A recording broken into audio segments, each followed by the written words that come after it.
Pemirsa, Menteri Pemberdayaan Perempuan dan Perlindungan Anak Arifah Fauzi menyebut 1 dari 4 perempuan di Indonesia mengalami kekerasan sepanjang tahun 2024. Arifah juga menyoroti pelaksanaan Undang-Undang Penghapusan Kekerasan Seksual yang belum optimal.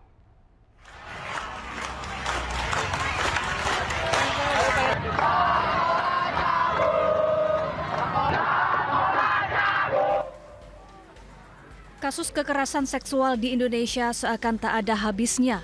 Aksi biadab itu terjadi di sejumlah daerah, di berbagai tempat dan instansi. Mulai dari rumah yang ternyata belum aman bagi perempuan dan anak. Mereka ngamuk, pesantren cabul dihancurkan, beraya nih. Kemudian di sekolah, pondok pesantren, rumah sakit, fasilitas umum, hingga tempat ibadah.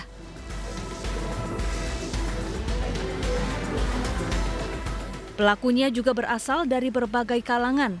Guru, pemimpin pondok pesantren, pemuka agama, tenaga medis, hingga orang tua kandung.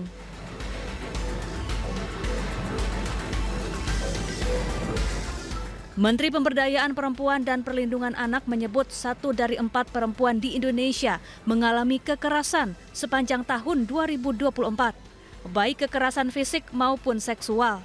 Ia juga menyoroti pelaksanaan Undang-Undang Penghapusan Kekerasan Seksual yang belum optimal. Ya, kekerasan seksual memang sekarang dalam kondisi darurat kekerasan karena datanya itu semakin banyak yang tercatatkan dan terlaporkan karena semakin banyak yang berani speak up. Walaupun sebetulnya masih banyak juga yang belum berani untuk berbicara. Ya sudah berjalan selama 3 tahun walaupun kita belum maksimal hasilnya karena ini harus ada kolaborasi menjadi tanggung jawab kita bersama. Data Kementerian Pemberdayaan Perempuan dan Perlindungan Anak menunjukkan sejak Januari 2025 hingga saat ini tercatat ada 10.082 kasus kekerasan di Indonesia.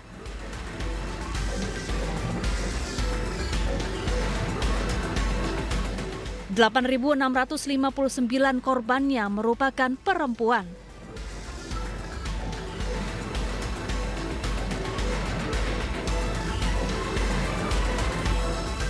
Sementara itu, 2.047 korban lainnya adalah laki-laki.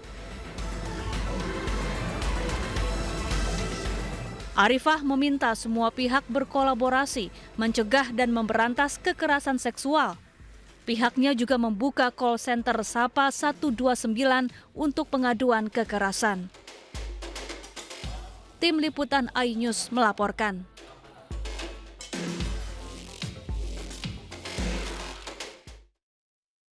Pemirsa, Menteri Komunikasi dan Digital Mutia Hafid jadi sorotan setelah pernyataannya terkait e-sport viral di media sosial.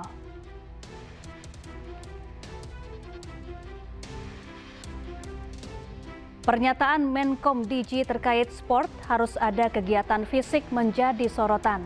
Melalui akun media sosialnya, Mutia Hafid menjelaskan akan maksud pernyataannya, yaitu Menkom Digi mendorong pembangunan ruang terbuka bagi anak di setiap daerah. Kementerian Komunikasi dan Digital telah mengeluarkan peraturan pemerintah bernama PP Tunas yang membatasi penggunaan game online bagi anak-anak. Aturan ini dibuat untuk menjaga anak dari adiksi atau kecanduan game online. Saya mungkin akan beda pendapat kalau dari kami sport itu fisik ya kami aja kalau dari kami ditanyakan itu, dan memang PP ini nanti mengatur bahwa ketika gamesnya itu memiliki adiksi tinggi maka dia harus diatur di ranah ini sehingga usia tertentu baru boleh masuk, dan ini sudah ditandatangani Presiden jadi sudah berlaku. Artinya kalau anak di atasnya, kalau di atas 18 tahun silakan. Tapi kalau di bawah 18 tahun harus dilihat bahwa mereka ini anak-anak. Kemudian apakah game tersebut punya resiko tinggi? Kalau punya resiko tinggi ya tidak bisa. Dan kalau bagi saya sport tetap perlu melibatkan juga giat-giat fisik. Selain juga online, saya nggak bilang online itu jelek, tapi tetap kalau namanya sport perlu ada giat fisiknya juga. Mungkin dari kami. Wakil Menteri Kesehatan Dante Saxono Harbuwono meninjau langsung pelaksanaan program cek kesehatan gratis di Universitas Indonesia Depok, Jawa Barat. Hal ini merupakan bagian dari strategi Kementerian Kesehatan dalam mendorong deteksi dini penyakit tidak menular di masyarakat.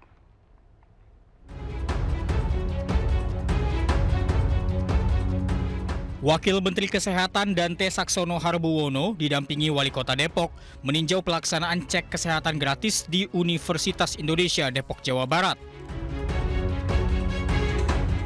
Kegiatan ini merupakan bagian dari strategi Kementerian Kesehatan dalam mendorong deteksi dini penyakit tidak menular di masyarakat, khususnya kalangan sivitas akademika. Kementerian Kesehatan akan menekan pentingnya deteksi dini sebagai langkah preventif dalam sistem kesehatan nasional. Dante menjelaskan bahwa tujuan utama dari program ini adalah mengidentifikasi faktor risiko penyakit sebelum muncul gejala klinis. Pemeriksaan ini bisa menjangkau seluruh masyarakat, seluruh kelompok umum, dari mulai balita sampai dewasa dan lansia. Ada beberapa tahapan yang memang dilakukan pemeriksaan khususnya, misalnya untuk anak sekolah, nanti disesuaikan dengan tahun ajaran baru. Khususnya mahasiswa, nanti diharapkan bisa pada saat masuk tahun ajaran baru mahasiswa. Program ini juga bertujuan meningkatkan kesadaran masyarakat akan pentingnya gaya hidup sehat dan memberdayakan individu untuk lebih peduli terhadap kesehatannya sejak dini. Dari Depok, Jawa Barat, Iyung Rizky, iNews melaporkan. Wakil Presiden Gibran Rakabuming Raka turun langsung dan jajal mesin tanam padi di Ngawi, Jawa Timur. Jangan kemana-mana, tetaplah di iNews.